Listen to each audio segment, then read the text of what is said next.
Ta-da! Oh my god. Hi guys, welcome back to my YouTube channel. My name is Aisha of Lagos and you're welcome to another video. Yeah.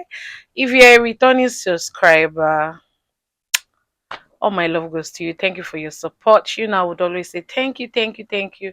And if you're new, all you need to do is relax and binge on my YouTube channel. I promise you it is fun. Okay. Thank you for watching. And please do not forget to subscribe. So today, as you can see in the topic, I'm talking about how I intend to raise my daughter, the things that I don't want to pass on to her. Because being a female myself, with the years of experience that I do have, there's definitely things that I don't want to pass on to my daughter. Okay, things that I have struggled with all my life. That growing up now, I'm now just trying to correct it and all. So let's get into it. Okay, so the number one thing is being assertive. They said assertive shows that you respect yourself because you're willing to stand up for your interest and express your thoughts and feelings. Basically, you being confident, in your decisions and all. Growing up, I don't know why I struggled with it a lot. If people would want to qualify me, they'll say Aisha is bold, she's outspoken, she can start anywhere, she's confident. Yes, yes, I am all those things, but I didn't realize that there was a name for the problem that I had until I was in GS1, and then they talked us in home science the topic assertiveness. That was where I knew that I had a big problem with being assertive. There are times I'm supposed to stand up for myself, you know speak on things that I truly believe in, and then I will just freeze and I won't speak. Not because I'm scared, but something will just, hold me down, then I'm not able to talk. That sometimes something wrong will be done to me. Instead of me to speak up, I will just freeze in the moment. Being assertive is something I definitely want to teach my daughter. Stand firm in what you believe, especially when you know that what you believe in is the right thing. Stand on it and be confident in your decisions. Only two things can happen. You're going to be right, fine. And if you're wrong, you're going to learn a lesson. But do not ever freeze when you need to unfreeze, when you need to be bold. Um, Something very passionate happened to me when I was younger. I think when I was in JS1. I had an uncle in school. He was the principal of the school at that time, and he had like multiple wives, and one of the wife came with children that she had from outside. He married her with her two sons, and then that day one of the son was trying to do something to me that was bad, that I'm going to maybe speak on when I am up to it. When I, right now I don't want to dive into the those emotional shit. And then he was trying to harass me in a kind of way that I should have shouted. I should have, okay, let me speak on it. That day, I went to his office, basically his house, yeah. And then I entered and I saw this particular person. He was in SS3 at that time, so he was 5, 6 years ahead of me. And then it was like, oh, Aisha, you're not a big girl. You know how they are now. Aisha, you're not a big girl, blah, blah, blah. And I'm like, hi, senior. Let's call him senior. You should know better. You should have known better. So this senior, you should have known better, just said, come and sit on my lap. You know, okay, I don't want to get emotional. Then I sat on his laps and it was, you know, yes, a big girl trying to, rub on my back, trying to be all funny. I knew what he was doing to me was wrong, but I froze, guys. I could not do anything. And it was just like, oh my god, you're a big girl now. And for someone that is chubby, you're already getting fat in some right places, and it was a lot. And then I was just, I sat down, I froze on his laps. I didn't know what to do because, oh my God, I'm the only one with this guy right now. I wasn't expecting to see him there, but I found out that it was just me and him in this house. I didn't know what to do. I just froze. I could have screamed, I could have slapped him, I could have walked out. I just froze. I just froze, guys. And thinking about it now, it's too much. I froze, and luckily for me, one of our aunties that was not a student of the school, she was older than the both of us. She walked. It was unzipping my dress at that point. When you saw that I wasn't talking, I wasn't complaining. You know how these molesters think that you are enjoying what they are doing, whereas there are millions of things going on in my head, and then it was trying to be funny, and it was unzipping me, and that auntie, and her name is Auntie Shola. God bless her wherever she came in. She was like, What are you doing? Blah blah blah blah blah. And then he quickly, he was begging her and all, and she was like, you should just kneel down there. She will come back to him. And then she said, Aisha, are you a fool? Are you stupid? She was really mean to me. Or I would not say she was mean. I would say she did not handle the situation properly. Like, now I know better. I know that if I find a young girl, a GSS1 girl that is just in her first time, if I find out that she's going through that kind of thing, I would not attack her like that. Though I appreciate her for, time, or I would just say it's God. But I feel like she could have handled it better. But she sparked something in me. That thing made me realize that I had a problem. Do you get? And she was like, why didn't you shout? Why did you slap him? Why did you walk away? What if he had raped you? What if he had done this? Blah blah blah blah blah. You will not talk when you're supposed to talk. Blah blah blah. I didn't. Tears was just dropping in my eyes because I didn't even know what to do, and I was just saying, "I'm sorry, I'm sorry." And then what I even came for, I could not do it. I just went back to my hostel, and then I didn't tell a soul. That is how traumatic it was for me, because I kept on deeping it that what if she didn't walk in at that moment? I was now thinking that would they as have gone ahead with me? Why you're known to be bold, you're known to do this. What's the problem? And that same week we were taught in class what assertive is. I was so assertiveness, I was so passionate in that class because only me understood why I could relate so much in that topic. And since that day, I was just like, oh my God, this is the problem that I have. I'm not a fool. I just have a problem with being assertive, being, strong when I am supposed to be, being confident in my decision. I knew I wanted to stand up, but I froze. So this is something that I am very passionate about. I've had a lot of experiences prior to that day. Even to this day, I still struggle with it, but it's not as bad as it used to be. Okay, so that's one thing. One thing I'm going to instill in my daughter, and the more offspring I have, like whatever children amount of children God blesses with me with, but the ones that have access to family, I'm going to make sure I talk to them before they go to school, before they even learn what the word is. I'm going to make sure that I instill it in my daughter and my future offspring. Okay. Okay, so that's that. So the second thing I would make sure that I instill in my daughter is to not be a people pleaser. Oh my God. People pleasing is so draining. You see, those of us that grew up being people pleaser, right now we are struggling with building boundaries. Oh my God, this one I am very passionate about it because I struggle a lot with people pleasing too. Doesn't I don't I'm not saying it makes me a fake person. I just feel like I'm just the kind of person that when my friend is happy or when people are happy around me, then I am happy. Yeah. I actually project my happiness from other people, forgetting that I have the power, that only me have the power to make myself happy. And this is something that I learned, that I'm learning, that I just learned when I grew up.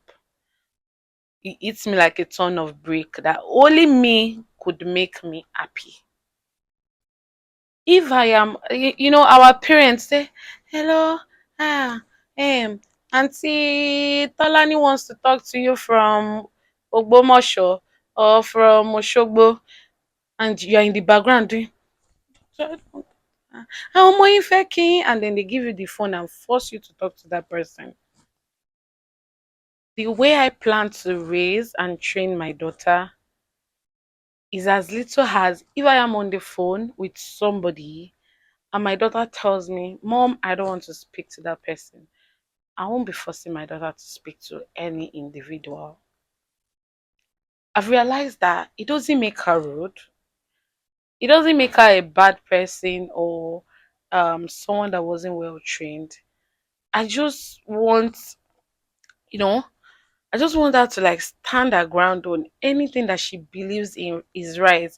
Now, I'm not talking about her being a spoiled child or me raising spoiled children. No, I'm talking about, see, every adult now that struggled with people pleasing, they've gotten to a stage in their life now that they are struggling with boundaries, like knowing how to give people boundaries, like don't trespass, don't do what I don't like.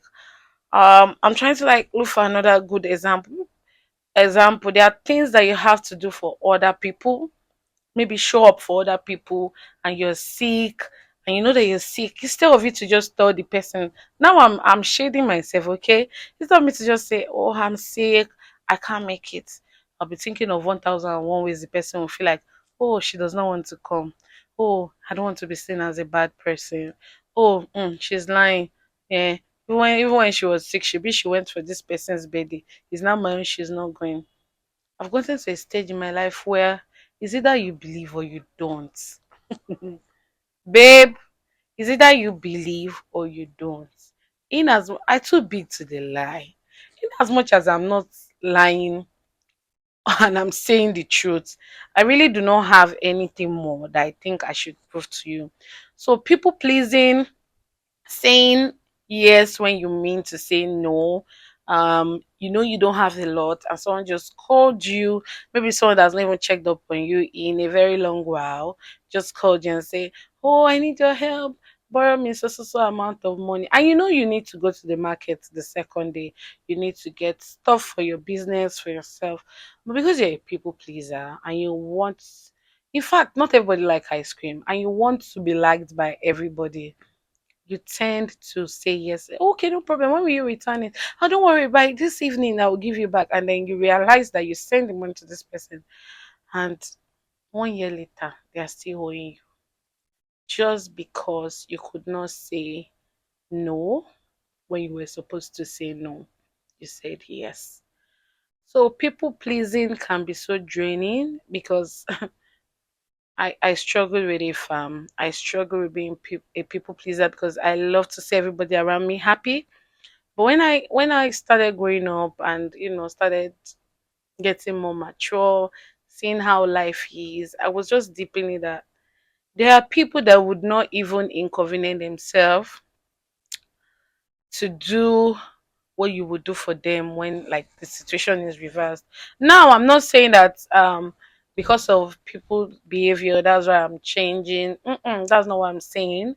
I'm a good human being. I want my daughter to be a good human being. I want my children to be good humans. What I'm saying is they do not have to be people pleasers to be a good person. This is something I realized at this big age. This is something that I realized at this big age, that oh, I can actually say no and this person would not be offended, because why, the person is also mature and the person understands. So why is it that in my home brain I'm thinking that they would not understand? Why? And then I'm inconveniencing myself, my mental health, my physical health, to please this person that would have understood if I had said no. Do you get what I mean? So people pleasing is very unnecessary. We can be good humans, be nice to our friends, come true for them at times when we have and when it's convenient enough. We can be there for them without actually having to do too much. Because right now I can put it to you that, guys, I'm struggling with boundaries. Now it's looking like I'm trying to cut off everybody, whereas that is not what I'm doing. I just want to set up boundaries. And now I'm struggling. But if I had had like a stronger personality, I don't think I would be struggling without by now. Do you get? So it's like that. I intend to instill that in my daughter. Like, you don't have to be a people pleaser. You can be a good human without having to, please people at your own inconvenience. Okay, you don't have to do it. The third one is sexual orientation. Being a female, it's funny how I don't know the statistics right now, but if I'll give a statistics myself, it's like 80% of females were, harassed, molested, all kind of bad sexual experiences from a very young age. So our generation, we need to do better. Be it a daughter, be it a son, we need to do better. Both genders are always harassed, especially by people you don't, people around you, your neighbors, even their uncles, their aunties, people that you trust, people that you don't even like would imagine that would do such thing. So, guys, enough of traumatic experience. I've gone through so many traumatic experience. Is enough. I don't need more stories. I don't need my child to go through it too. Do you get what I mean? Is enough. I've gone through it. I've been through a lot.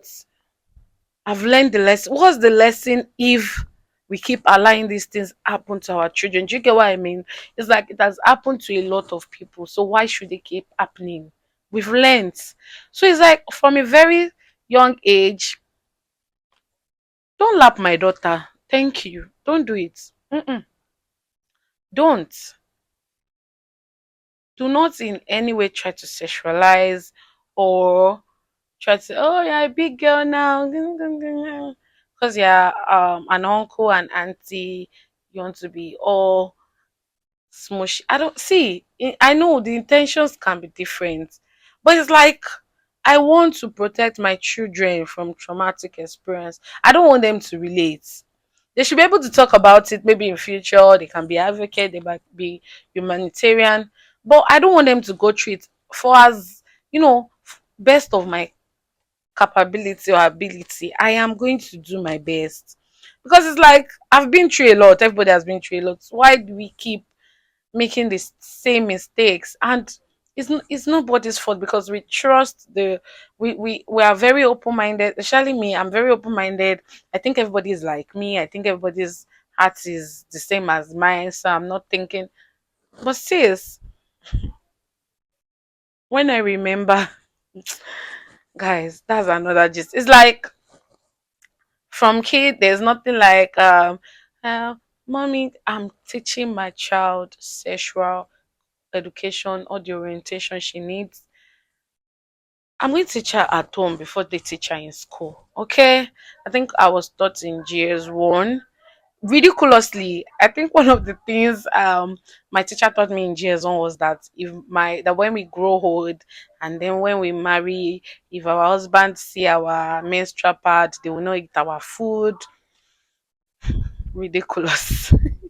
In a bid to teach us, how to be neat with our period. It's like, okay, cool example, but at the end of the day, you think these kids, you think that they are so young, they don't know what's going on. They do. And it is your job to teach them and educate them before somebody else say, let me show you.